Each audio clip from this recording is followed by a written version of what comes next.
حضرت عبداللہ شاہ غازی رحمۃ اللہ علیہ سندھ کی دھرتی پر قدم رکھنے والے پہلے سید ولی تھے جو اسلام کی تبلیغ کی غرض سے تشریف لائے۔ آپ 718 میں مدینہ شریف میں پیدا ہوئے۔ آپ نجیب الطرفین سید تھے۔ آپ سن 760 میں سندھ آئے تو 400 افراد کی جماعت آپ کے ہمراہ تھی اور سینکڑوں کی تعداد میں گھوڑے بھی تھے جو آپ نے سفر کے دوران کوفہ اور عراق سے خریدے تھے۔ آپ نے جب کراچی کے سمندر کنارے ڈیرا لگایا تو آپ کے شب و روز اللہ کی عبادت اور اس کے بندوں کی خدمت میں گزرنے لگے۔ یہ وہ وقت تھا جب سندھ کی گنگا جمنی تہذیب میں صرف اور صرف ہندوؤں کی اور بدھ مت کے ماننے والوں کی گنجائش تھی، کیونکہ سندھ میں مسلمان تھے مگر خال خال۔ سمندر کنارے کا یہ سندھ کا علاقہ ماہی گیروں اور بحری مزدوروں اور کشتی بنانے والوں سے بھرا ہوا تھا، لیکن کراچی کے کئی ساحلی علاقے بحری قزاقوں کے زیر اثر تھے جو پانی پر سفر کرنے والے قافلوں کو لوٹ لیا کرتے تھے۔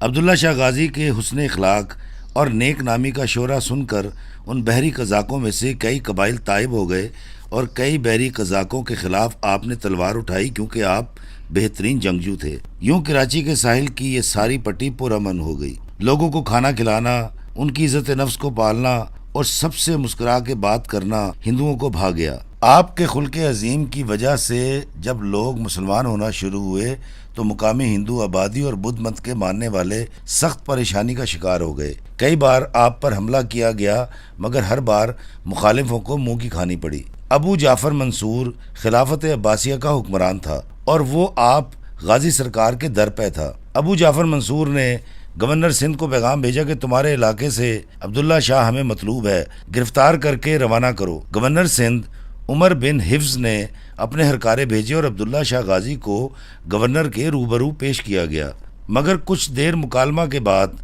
گورنر آپ کی علمی بصیرت کا ایسا قائل ہوا کہ ابو جعفر منصور کو لکھ بھیجا کہ اس نام اور کوائف کا کوئی شخص سندھ کی سرحدوں میں موجود نہیں ہے، اور لگے ہاتھوں عبداللہ شاہ غازی کو سندھ کے سرحدی علاقے میں ایک ہندو راجا کی راجدھانی میں مہمان ٹھہرا دیا۔ عبداللہ شاہ سے متاثر ہو کر وہاں کے ہندو جب مسلمان ہونے لگے تو اس ہندو راجا نے منصور کو مخبری کر دی کہ اس کا دشمن ہمارے پاس ہے۔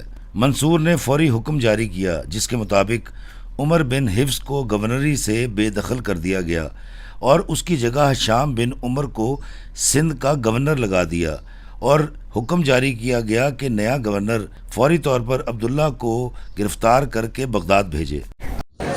ہشام بن عمر بھی سیدوں کا ایسا شدائی نکلا کہ عبداللہ شاہ غازی کو روح پوش قرار دے کر معذرت کر لی۔ رشد و ہدایت کا سلسلہ جاری و ساری تھا کہ ایک روز غازی سرکار شکار کی غرض سے جنگل میں سفر کر رہے تھے کہ آپ پر کچھ لوگوں نے حملہ کر دیا اور آپ شہید ہو گئے۔ آپ کے احباب نے فوری طور پر حملہ آوروں کو جہنم واصل کیا، مگر جب آپ کے جسم کو چھوا گیا تو آپ کی روح پرواز کر چکی تھی۔ آپ کی شہادت کے حوالے سے 4 سے زیادہ روایات موجود ہیں جن پر تحقیق کے بعد ہی کچھ کہا جا سکتا ہے۔ آپ کی شہادت کے بعد آپ کو اس جگہ ایک اونچے ٹیلے پر دفن کر دیا گیا۔ آپ کے مریدین آپ کی قبر پر پہرا دیا کرتے تھے، کیونکہ خبر تھی کہ دشمن آپ کے جسد خاکی کو قبر سے نکال کر بے حرمتی کرنے کا ارادہ رکھتا ہے۔ آپ کے مزار سے ایک میٹھے پانی کا چشمہ بھی جاری ہوا تھا جو آج تک خشک نہیں ہوا۔